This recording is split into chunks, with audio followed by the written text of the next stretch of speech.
Romanos, capítulo 1.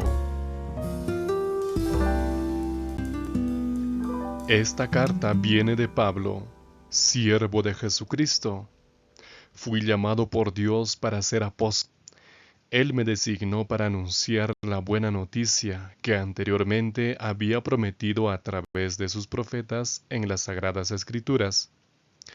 La buena noticia es sobre su Hijo, cuyo antepasado fue David, pero que fue revelado como Hijo de Dios por medio de su resurrección de los muertos por el poder del Espíritu Santo. Él es Jesucristo, nuestro Señor. Fue a través de Él que recibí el privilegio de convertirme en apóstol para llamar a todas las naciones a creer en Él y obedecerle. Ustedes también hacen parte de los que fueron llamados a pertenecer a Jesucristo. Les escribo a todos ustedes que están en Roma, que son amados de Dios y están llamados para ser su pueblo especial. Gracia y paz a ustedes de parte de Dios, nuestro Padre, y del Señor Jesucristo. Permítanme comenzar diciendo que agradezco a mi Dios por medio de Jesucristo por todos ustedes, porque en todo el mundo se habla acerca de la forma en que ustedes creen en Dios. Siempre estoy orando por ustedes, tal como Dios mismo puede confirmarlo, el Dios al cual sirvo con todo mi corazón al compartir la buena noticia de su Hijo.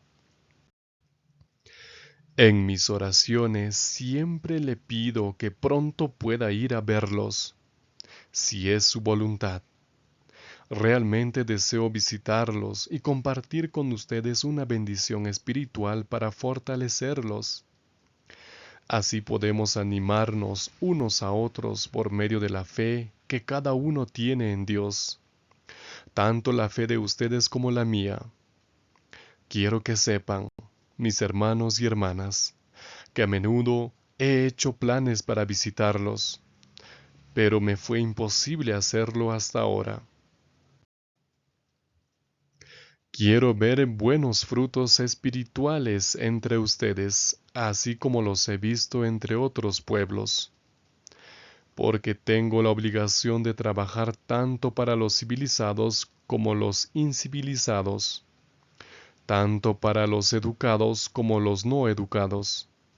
Es por eso que en verdad tengo un gran deseo de ir a Roma y compartir la buena noticia con ustedes. Sin lugar a dudas, no me avergüenzo de la buena noticia, porque es poder de Dios para salvar a todos los que creen en Él, primero a los judíos y luego a todos los demás también.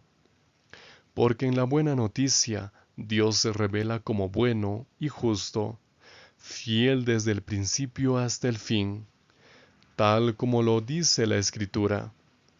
Los que son justos viven por la fe en Él. La hostilidad de Dios se revela desde el cielo contra aquellos que son impíos e injustos, contra aquellos que sofocan la verdad con sus malas obras. Lo que puede llegar a saberse de Dios es obvio, porque Él se los ha mostrado claramente. Desde la creación del mundo, los aspectos invisibles de Dios, su poder y divinidad eternos, son claramente visibles en lo que Él hizo. Tales personas no tienen excusa, porque aunque conocieron a Dios, no lo alabaron ni le agradecieron, sino que su pensamiento respecto a Dios se convirtió en necedad, y la oscuridad llenó sus mentes vacías. Y aunque aseguraban ser sabios, se volvieron necios. Cambiaron la gloria del Dios inmortal por ídolos, imágenes de seres, aves, animales y reptiles. Así que Dios los dejó a merced de los malos deseos de sus mentes depravadas. y ellos se hicieron unos a otros cosas vergonzosas y degradantes. Cambiaron la verdad de Dios por una mentira, adorando y sirviendo criaturas en lugar del Creador, quien es digno de alabanza por siempre. Amén. Por eso, Dios los dejó a merced de sus malos deseos. Sus mujeres cambiaron el sexo natural por lo que no es natural, y del mismo modo los hombres renunciaron al sexo con mujeres y ardieron en lujuria unos con otros. Los hombres hicieron cosas indecentes unos con otros, y como resultado de ello sufrieron las consecuencias inevitables de sus perversiones. Como no consideraron la importancia de conocer a Dios, Él los dejó a merced de su forma de pensar inútil e infiel, y dejó que hicieran lo que nunca debe hacerse. Se llenaron de toda clase de perversiones, maldad, avaricia, odio, envidia, asesinatos, peleas, engaño, malicia y chisme. Son traidores y odian a Dios. Son arrogantes, orgullosos y jactanciosos. Idean nuevas formas de pecar. Se rebelan contra sus padres. No quieren entender, no cumplen sus promesas, no muestran ningún tipo de bondad o compasión. Aunque conocen claramente la voluntad de Dios, hacen cosas que merecen la muerte. Y no solo hacen estas cosas, sino que apoyan a otros para que las hagan. Hola, bienvenidos a Reavivados por su palabra. Ingresamos a la epístola o a la carta de Pablo hacia los romanos. La carta fue probablemente escrito en el año 57 después de Cristo en Corinto, en el tercer viaje misionero de Pablo. Él desea anhelantemente visitar a los romanos. Finalmente Pablo fue hacia Roma, pero fue preso y allí acabó sus últimos días de ministerio, porque así Dios había dispuesto que sea. La primera enseñanza que podemos ver es que todo lo que recibes es únicamente por la gracia de Jesús. Pablo menciona que es por su gracia que él fue hecho apóstol, y es por su gracia que eres lo que eres. Todo lo que somos, toda cosa buena que hay en nosotros es únicamente por su gracia. No es porque merecemos, no es porque es nuestro, es únicamente por su gracia, su misericordia, que hay algo bueno en nosotros. Por tanto, agradece a Dios por ello. También podemos ver que debemos de servir a Dios anunciando el Evangelio. Pablo menciona en el verso 9, Dios, a quien sirvo en mi espíritu anunciando el Evangelio de su Hijo, me es testigo de que sin cesar hago mención de vosotros siempre en mis oraciones. Pablo es siervo de Cristo. Somos siervos de Él, no como esclavos, encadenados, eh, renegados, sino siervos felices que aman a Dios. Nunca el Evangelio debe llegar a ser una carga, nunca el Evangelio debe de ser un dolor, un sufrimiento, algo tedioso. Recuerda lo que Cristo dijo. Llevad mi yugo sobre ustedes, y aprendan de mí que soy manso y humilde de corazón, porque ligera es mi carga, ligera es mi yugo. Debes de tener certeza de que el cristianismo, la vida cristiana es ligera, es agradable, aunque puede tener desafíos, es felicidad. Ora por los demás. Ora, ora y ora. Hay muchas personas que tú conoces y ahí ya tienes muchos muchas maneras de orar, muchos motivos para orar, muchas formas de orar por tantas personas. Pablo oraba sin cesar por ellos, como acabamos de leer en el verso 9. Siempre estaban en sus oraciones. Ora por las personas. Tú no sabes lo que están pasando y si sabes, con más razón, ora. No hay ser humano que no tenga un pedido de oración para el Señor. Y cuanto más ores, más cerca estarás de Dios. Serás tú más beneficiado. Luego podemos ver de que no tengas vergüenza del Evangelio. En la versión Reina Valera del 95 menciona en el verso 16, no me avergüenzo del Evangelio porque es poder de Dios para salvación de todo aquel que cree. Esta palabra poder viene de una palabra original en el griego que viene de dinamita, o sea, explosiona. Cuando una dinamita explosiona, rompe las rocas, las piedras. Ese es el Evangelio. Tiene poder. El Evangelio no es una noticia que sale en el periódico, que al día siguiente ya pasó. El Evangelio es eterno. El Evangelio tiene poder para transformar las vidas como ninguna otra cosa en el mundo. Ese Evangelio ha transformado miles de vidas en el pasado. Lo sigue haciendo ahora y lo seguirá haciendo. Ese Evangelio puede transformar tu vida, tu carácter, tu familia. Puede hacer volver a tus hijos. Puede renovar tu corazón. Puede convertir tu mente.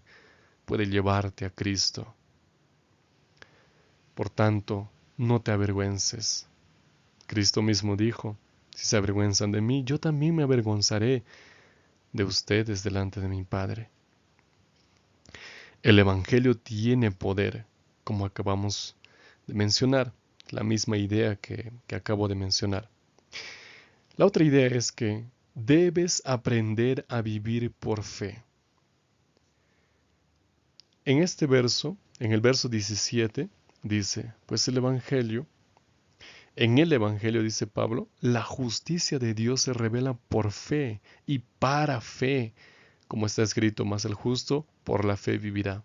Pablo cita al Antiguo Testamento y menciona la fe 3 veces en este versículo. El Evangelio se vive por fe, se cree por fe. Es la fe la llave del Evangelio. Es la fe la llave que abre las compuertas de las bendiciones cuando tú oras. Cree, confía. Tal vez la mejor palabra eh, para definir la fe es la confianza. Cuando tú pasas más tiempo con una persona, conoces a esa persona y tienes confianza porque lo conoces. Entonces la fe se desarrolla con la confianza que tienes con Cristo y eso se realiza cuanto más tiempo pasas en oración con Él, cuanto más tiempo pasas estudiando su palabra. Entonces vivirás por fe. Así se vive el Evangelio. El libro de Hebreos menciona porque sin fe es imposible agradar a Dios. No puede haber cristianismo sin fe. Por eso debes aprender a vivir por fe. La creación nos habla de Dios. El verso 20 dice, lo invisible de Él, su eterno poder y su deidad se hace claramente visible desde la creación del mundo y se puede discernir por medio de las cosas hechas. Se puede decir que hay 2 libros que nos hablan de Dios. 1, la Biblia. Número 2, la creación.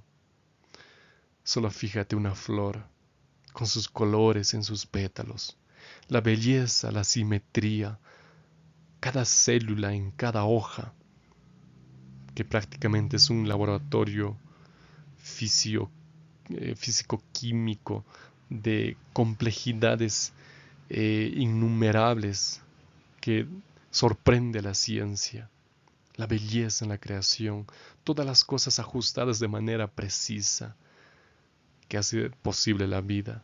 Esa creación perfecta nos habla que Dios es perfecto, que Dios es amor, que Dios es orden, que Dios es un Dios de belleza. Entonces, mientras más observes la creación, más conocerás a Dios. Al negar a Dios, nos volvemos necios. Luego de esto, Pablo empieza a mencionar sobre la ira de Dios, la culpabilidad de la humanidad, la maldad que hay en el mundo. Menciona el verso 21. Ya que habiendo conocido a Dios, no lo glorificaron como a Dios, ni le dieron gracias. Al contrario, se envanecieron en sus razonamientos, y en su necio corazón, pues fue entenebrecido. Y luego dice el otro versículo, pretendiendo ser sabios, se hicieron necios. Cuando las personas se alejan de Dios, cuando dicen que no creen en Él, creyendo que son más sabios por decir esto, finalmente se hacen necios. Es la necedad. Dicen que no hay Dios, pero su Dios es la razón, su Dios es su filosofía, su Dios son sus ideas. A eso adoran finalmente. Entonces tengamos cuidado de no negar a Dios. Abandonemos la idolatría. Más adelante menciona el verso 23 que cambiaron la gloria del Dios incorruptible por imágenes de hombres corruptibles, de aves, de cuadrúpedos y de reptiles, que se ven hasta hoy en día. Esto fue escrito en el primer siglo de nuestra era. Y ahora en pleno siglo XXI las cosas no han cambiado mucho. Muchas personas adoran a un talismán, adoran una idea, adoran a un árbol, adoran al horóscopo, a la astronomía, etc. Y eso es idolatría. Tengamos cuidado con ello. Cuando rechazamos a Dios, Él nos deja a las consecuencias de nuestra decisión. Y eso lo repite varias veces Pablo. El verso 26 dice, por eso Dios los entregó a pasiones vergonzosas, pues aún sus mujeres cambiaron las relaciones naturales por las que van en contra de la naturaleza. Lo mismo dice en el 28 y también en el verso 24.